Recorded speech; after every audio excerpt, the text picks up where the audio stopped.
So let us take this graph. So there are mainly two representation techniques. First one is adjacency matrix.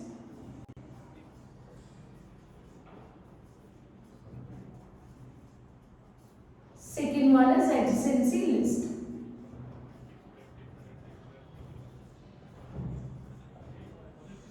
So first let us see this adjacency matrix. So how a matrix will be represented? Normal matrix. So it is represented in the form of rows and columns, right? So here in adjacency matrix method also, this graph we are going to represent this in terms of rows and columns.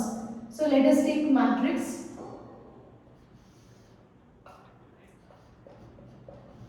This is a n cross n matrix. Now find out how many number of elements are there in this matrix. So find out total number of vertices. So we have total 5 vertices. So take 5 rows and 5 columns.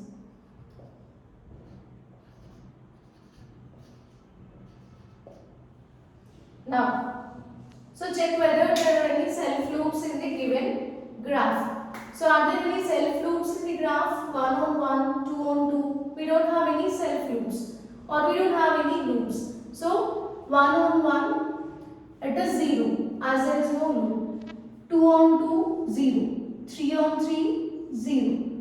4 on 4 0. 5 on 5 0. Okay. So first fill these locations with 0 and after that now find out whether there is any edge from 1 to 2 or not.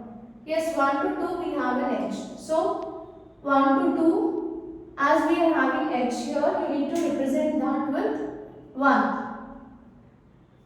So if two vertices are having an edge connecting them, then that location should be represented with 1. Otherwise it should be represented with 0. So for 1, 2 there is an edge connecting 1, 2. So it should be represented as 1. Take 1, 3. 1, 3. There is no direct edge from 1 to 3. So it should be 0. Now take 1, 4. 1, 4 there is an edge. So it is 1. 1, 5. There is no direct connection from 1 to 5. So it should be 0. Now move to 2, 1. So 2, 1. As this is not a directed graph, you can take for 1, 2 and 2, 1. You can use it in both ways. So for 2, 1 it is 1, 2, 3. Yes, we have an edge. So this is 1, 2, 4. Also 1, 2, 5. There is no edge connecting these two vertices 2 and 5. So it is 0. Then 3. Start with 3. 3, 1. No connection. 3, 2. Yes. 3, 4. No direct connection. So it is 0. 3, 5. There is an edge. So it is 1. Now move to 4. 4, 1. Yes. 4, 2. Yes. 4, 3. There is no edge connecting these two vertices. So it is 0. 4, 5. Yes. Now move to 5. 5, 1. There is no edge. 0. 5, 2. 0. 5, 3. Yes, we have an edge. 1. 5, 4. 1. So this is the adjacency matrix which we got for this graph. Okay. Then second one is adjacency list. So the name itself indicates that we are using linked list in order to represent this graph using this adjacency list method. So let us see that. So for every vertex we will take one linked list.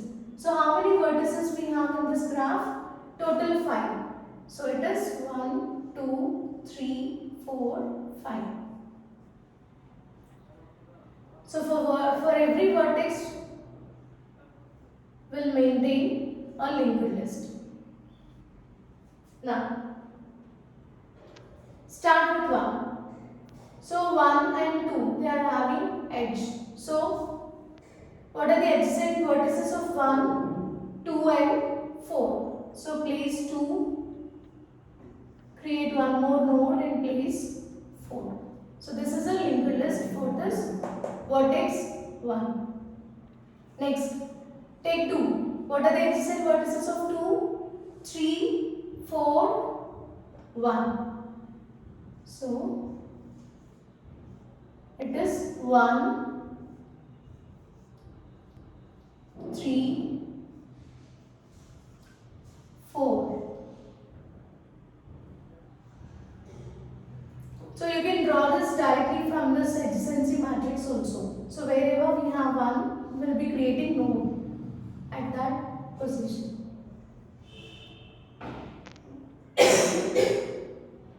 Next for 3. So for 3 we have created node. Now what are the edges for 3? Adjacent vertices for 3 are 2 and 5.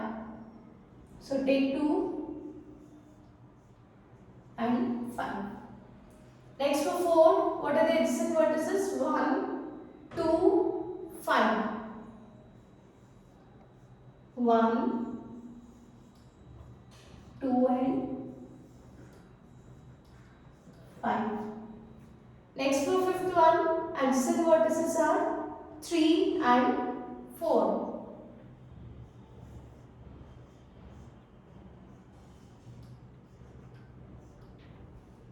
That's it. So this is the adjacency list representation for this graph. So this graph is represented using adjacency list. So these are two different methods for representing a graph. And now, so how to decide which method to be selected for representing the graph. So based on the type of graph, you need to select any one of the two methods for representation. For example, if the given graph is a dense graph, then it's better to go with adjacency matrix. So if the graph is a dense graph, then use adjacency matrix. Whereas if the graph is a sparse graph, then use adjacency list representation. Okay. So what is meant by this dense graph? So for example, if every node is connected to every other node in the graph, then we say that it is a dense graph. So if you take this example,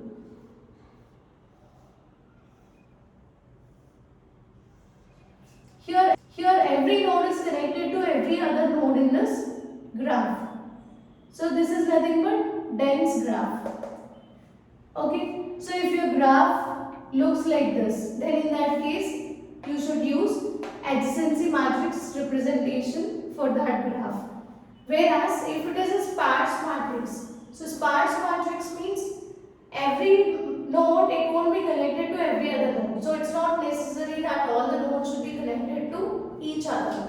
So here if you observe this, there is no connection between 2 and 5, no connection between 4 and 3, right? No connection between 1 and 5. So all nodes are not connected in this graph. So this can be taken as an example for sparse graph. So for such type of graphs, you can use adjacency list representation.